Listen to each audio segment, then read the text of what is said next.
Hi guys. Hi fam.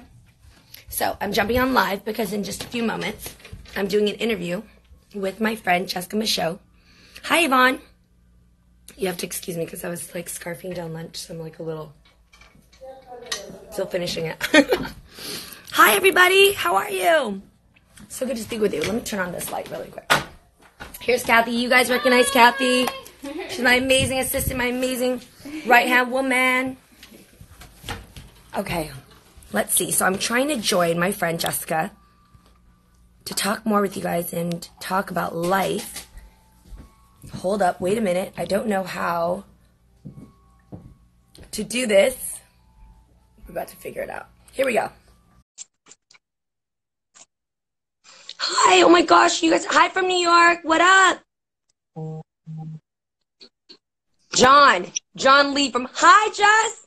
Hi, sweetie. How are you, babe? Hey. Oh, good. This works. Okay. We're live. I have chia seeds that I'm like seriously like probably stuck in my teeth. So I do have 3 tablespoons of chia seeds every single day. So there's that. But we're on a break right now because we just finished our live show. How are you doing? I'm great. Your live show was amazing. The wrap up for the Golden Globes, you were so fab. Yes, hold on. Let me make sure to turn this off really quick. Thank you. Today, I think yesterday was the show for our Golden Globes. Today we actually talked about Cyntoia Brown, which I don't know if you know her incredible story, but she's a past traffic victim who was incarcerated, wrongly incarcerated for protecting herself. So we had a really heated discussion about that. And then obviously that was the TSA situation with the workers being not being paid for protecting us. It's just, there's so much to it. But yeah, today was a really fun day. So that's probably going to air as we move through internationally because it starts in the East Coast and then it moves on after. Well, I have to catch that, but I have to say that you at the Golden Globes was just epic. Thank you, friend. Oh my gosh, that means a lot. So just so you guys who are watching, thank you for watching this, by the way. Hi, CO Beauty. Jessica's such a special friend of mine. Not only am I a huge fan of her writing skills, but she has such a great perspective from the fashion world. And so for you to compliment my gown, which was an Asian designer, Kenneth Barlas, I'm so, thank you. That was very, it's an epic year for Crazy Rich Asians, obviously, like the whole, you know, diversity conversation in movies. So I wanted to make sure that I wore somebody who was a person of color. So thanks. Well, a person of color, the dress was of color, and then of course the train. I mean, it takes a real skill to be able to handle a train like that. Thank you. Not only does it take a real skill with the train, but girl, it's strapless. So you got one person stepping on your train and it's like, boom, you could have an entirely different indecent exposure. Not to call back that movie, but you know what I mean. Well, I know like, what it you was mean. a lot. And then so Mark, I just, and Mark yeah. like appearing with, what was it, the Golden Globes glam bot? That, I don't know how you did it. Did you practice that? Because that was just brilliant when Mark appeared. Oh, thank you. That was a fun moment. So the GlamBot is like this amazing 360 camera that E has, you know, created so that we get like the full view of the dress. And honestly, it's just a flick of the wrist. Like think Beyonce fan meets like special effects. And it really is a flick outwards. Like you got to make sure it like stands out. So if you guys go to check my gram, like that moment actually worked on the second try. And then after that, I hid my stylist, Mark Paul, underneath and had him reveal himself too, like a birthing. It was, I love that. That go to his page and you can see that. Oh, that was my favorite. That was epic. All right, so let's get down to it because I know you have other things to do. You are a very busy woman. For those of you who are following me, who don't know you, who live in Europe, who don't have access to the real, can you just give me a little bit of a short Twitter version of your history? Like you started in makeup and then you progressed. And I remember we discovered each other in Asia at the A Whole Other Life. PA Fashion Week. Yep. Insane. Yeah. So that's right. I started out in makeup. I'm really thankful to have a mom that was really influenced by fashion and personal style. So I learned early on that my personal style is going to describe who I am and what opportunities I have in life before I can even speak. You know, before a room gets a chance to ask me the questions they need to ask, or sometimes don't always get to ask, that my style is going to set a precedent of like who I am. So fashion has always been something that I really covet, and I love it because of the armor it provides us. Am I the biggest fashion expert knowing like all the latest collections and brands? It's not really about that. For me, I'm more of a style ambassador, meaning I'm very outspoken about how style can influence your life and the way you present yourself to people and the way you love yourself. So that has been something I've always carried throughout my career. But I started out in makeup because I was just really good at it. And I met with one of the founders of MAC Cosmetics at an early age, and then was able to like get a great job as a trainer of the Northwest region in the Bay Area, which is where I'm from. And then from there, at the time, there weren't stylists working on celebrities per se. So I would get an amazing opportunity to do celebrities makeup, you know, like from Alicia Keys, Missy Elliott, Cyndi Lauper, and then turn to styling as well, because I kind of just had an eye. So I knew how to edit pieces. I knew how to really celebrate a woman's body so that it wasn't hindering like the curves and the shape that she wants, but instead to find the right things to like get her to like celebrate her true self. And it just built from there. So I went from makeup to styling, and then again, going back to the platform that style can provide for women, I liked to teach that. So I got into television. I moved from San Jose to LA with like $217 in my pocket and my mom's Toyota Cressida and a whole ish load of wardrobe to change and try on, you know, different audition outfits. And I built my career in LA as a television host so that I could teach women how to empower themselves and how to get the look for less. All right. So fashion was your love and your passion from the beginning, but now you really become your own brand. You really moved on. It's all about authenticity and honesty. And so fashion was what you started with. You would do these style reports, etc. But now you've really moved on to something else, becoming your own person and kind of like and more than a brand ambassador. People look to you as an influencer. And I wanted to talk to you a little bit about this idea of really sharing every aspect of your life with the public like that and making that as a choice. And what's that been like for you? Do you find it important for you you to be your authentic self in this way? Do you feel like you need to hold stuff back? How do you balance that in your work? That's a great question. Okay, so the show is called The Real, so we got to keep it 1,000 at all times. And you know me, Jessica, my personality's pretty upfront. I'm actually surprised that I was blessed with the job that invites, you know, what I have a problem containing, which is my voice, my opinion. So being 1,000 is not hard for me. I came from, I think it's definitely came from my mom. Like I was raised by a mom, Mama Mai, who's super outspoken. She tells you almost what you don't want to hear. If you're fat, you're fat. Your breath stinks. She'll be the first to tell you. If your friends whack, she'll tell them in front of you. Oh, and nice. So I loved growing up that way because then it set me straight with what love language I want to have. I want to be able to have friends where we can be so honest with each other, like those girlfriends that tell you like, girl, you can do better than this dude. He's whack. Or, oh my gosh, you know, you've been letting yourself go. What do we need to do to get you back on track? So for me, The Real is a direct indication that I am meant to be who I am, which is to be outspoken and to be honest. And it is a very opinionated show. I work with amazing women, Lonnie Love, Adrienne Houghton, Tamara Mori Housley. These women have gone through their own journeys in their lives to build their voice and to lend so much light to conversations today. So I'm honored to be beside them. And at the same time, like, you know, it's interesting to see myself grow on the show. It's been 5 seasons now. And girl, there's shit I say in season 1 that I look back and I'm like, did I really say that? Yeah. Like even just one thing, like we were talking about Nicki Minaj and how she brought up that for her, a necessary amount of times that she has sex a day is like 3 to 4 times.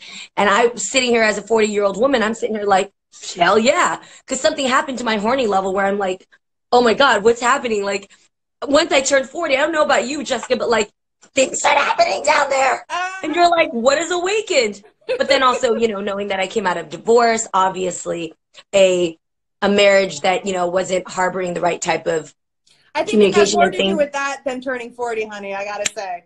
Maybe it's that, but there's also some fire down there that's like, it's too hot to handle. It's amazing. And we're not talking like the bad fire. We're talking about like a flame that needs to be like twin flames lit up. It's cool. I think by the time you hit 40, you know what you like and what you don't like and what you accept and what you won't accept. Can you talk a little bit about that? Well, 2 major things. You got an Emmy. And you hit 40. I mean, you must feel like super powerful. And where do you see yourself now? What are you looking forward for the future as far as that's concerned? That means a lot. Thank you. So my birthday was a few days ago. Capricorn's in the house. What up? What up? My birthday was amazing. I'm actually going to be throwing a birthday party January 24th here in LA with all my close friends and people that have helped me along the way.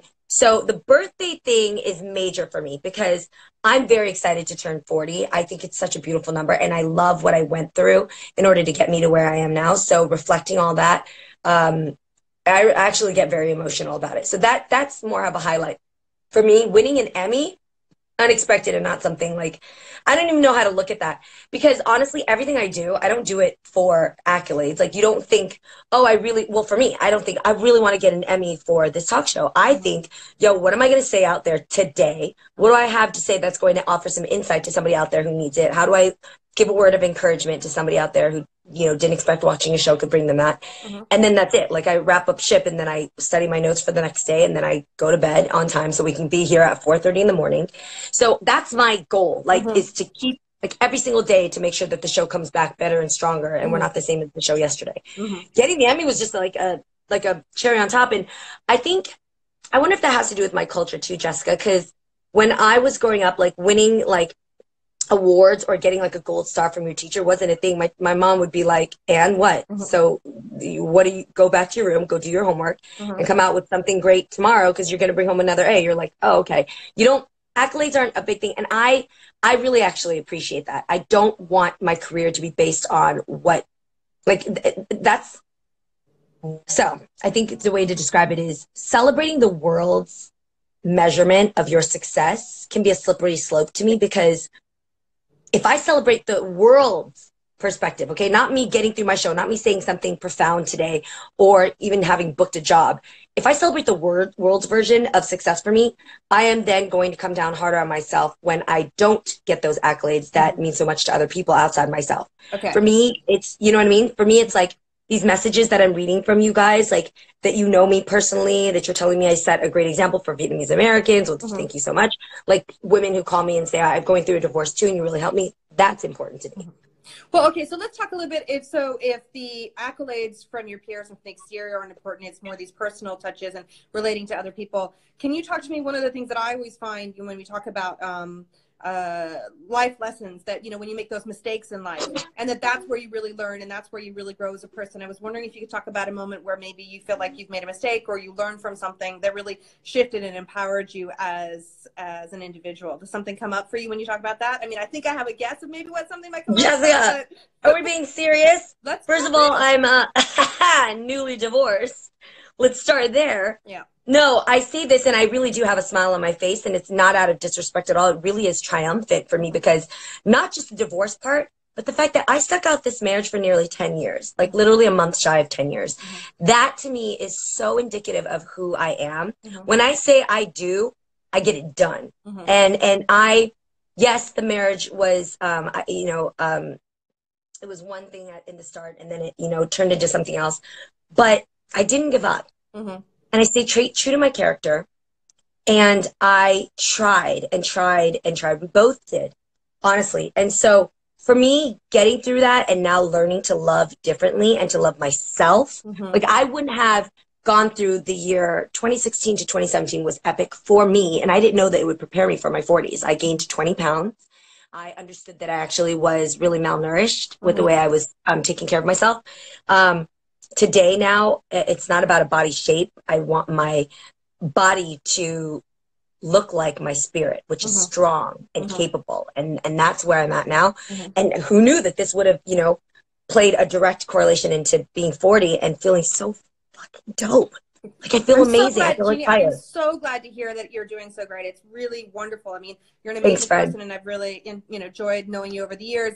And I want to take this moment and this opportunity for you to maybe give some of that well-earned advice to people who, young influencers who are coming up, people who want to be spokespeople, people who want to do what you do, because, you know, now with social media and everything, influencers and influencing is such a big business in and of itself.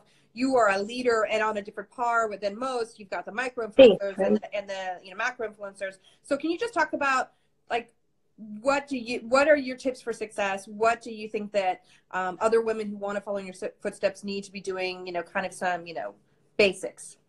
Are you saying for specifically social media driven? I would, yeah, success? Let's start with that and then maybe broaden out from there. Give some specific tips that people can take away. Sure.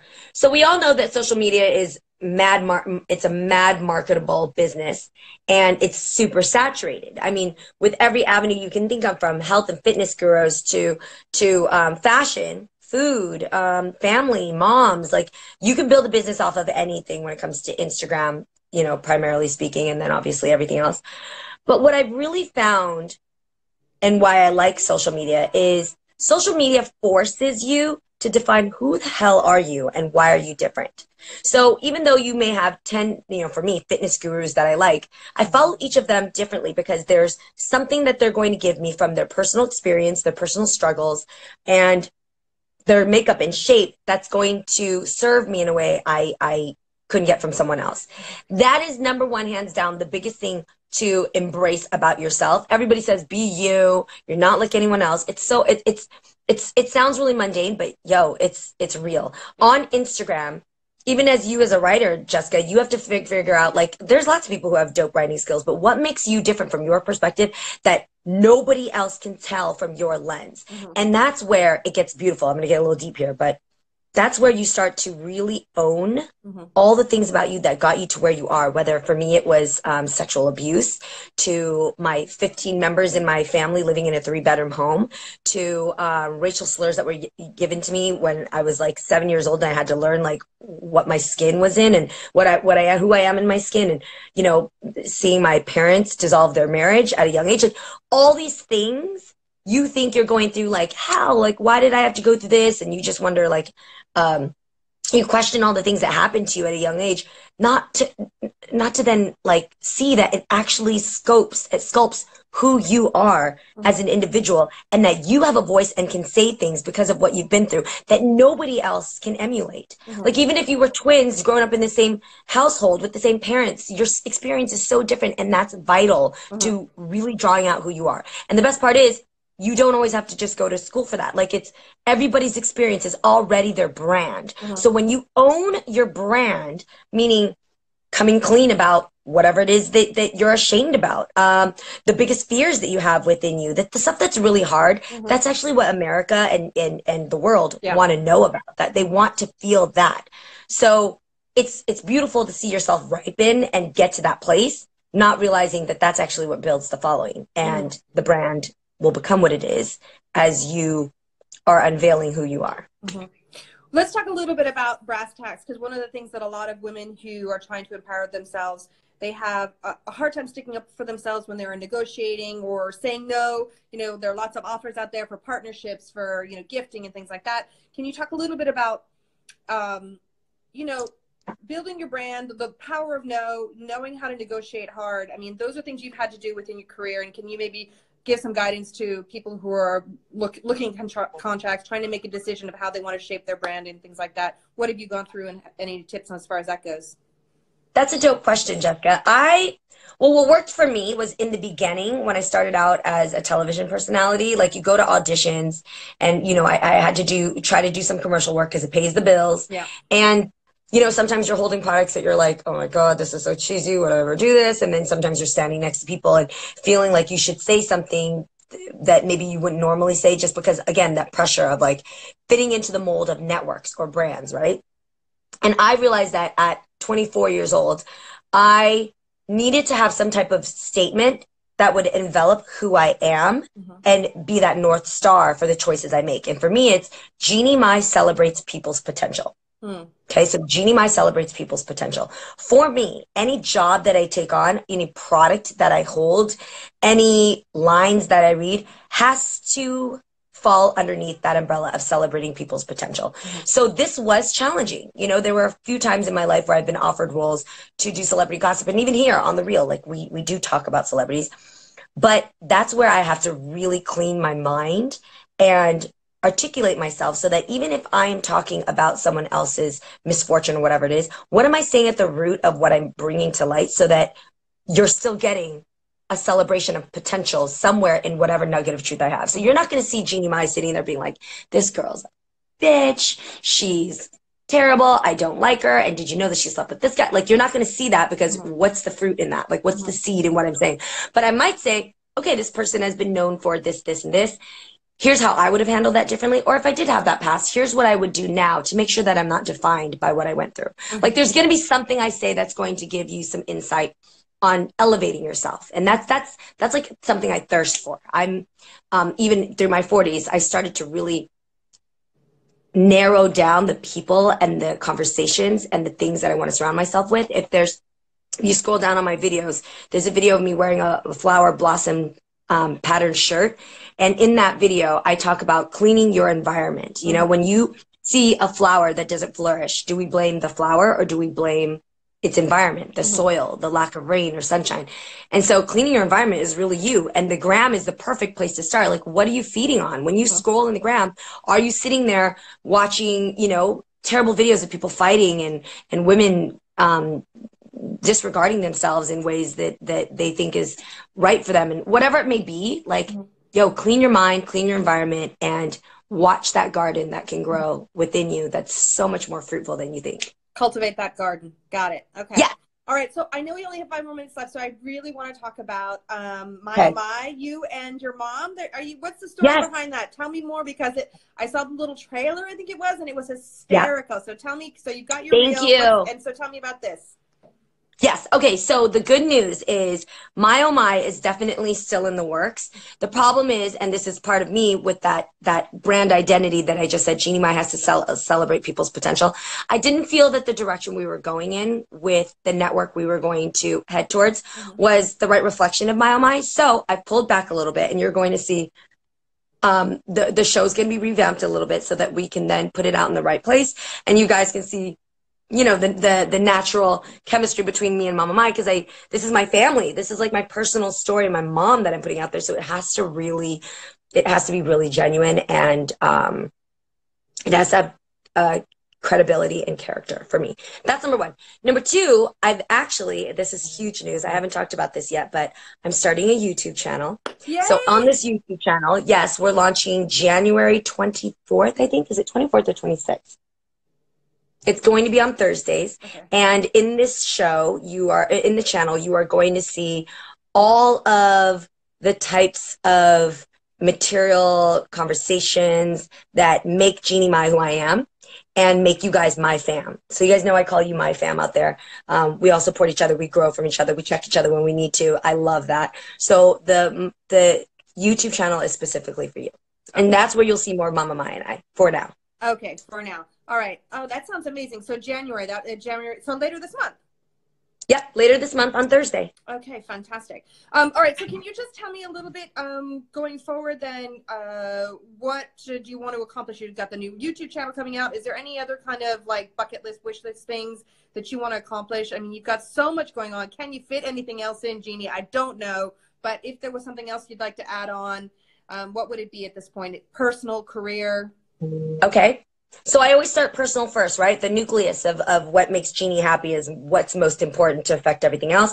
I would say, you know, I was on a big trek for self-love, everybody, and really taking care of my health, my heart, cleansing my environment, which I did that real well. So I want to continue that. My health journey, when I was on vacation in Turks and Caicos, it was kind of hard to continue working out and eating the way I was. So I'm going to put on some weight in the next few months. I'm thinking about maybe 5 to 10 pounds, so I can really sculpt my body and put the muscle back on that I like. I've thinned out a bit for my liking, and I liked feeling sturdy and strong. So I'm going to put on some weight and then go into the gym and go to, you know, developing that shape that matches my spirit. Number one. Number two, so I'm out here dating now. I'm dating, and it's exciting. I have to tell you. How are you dating, Miss Jeannie Mai? Is it Friends? Is it Tinder? Is it Grindr? What are you? That's funner. It's a Grindr. I'm not a Grindr girl. I will say I've had some experiences that brought in, you know, the physical part of the relationship, and I learned something major about myself when it comes to sex and where I stand in the duration of time that I date somebody.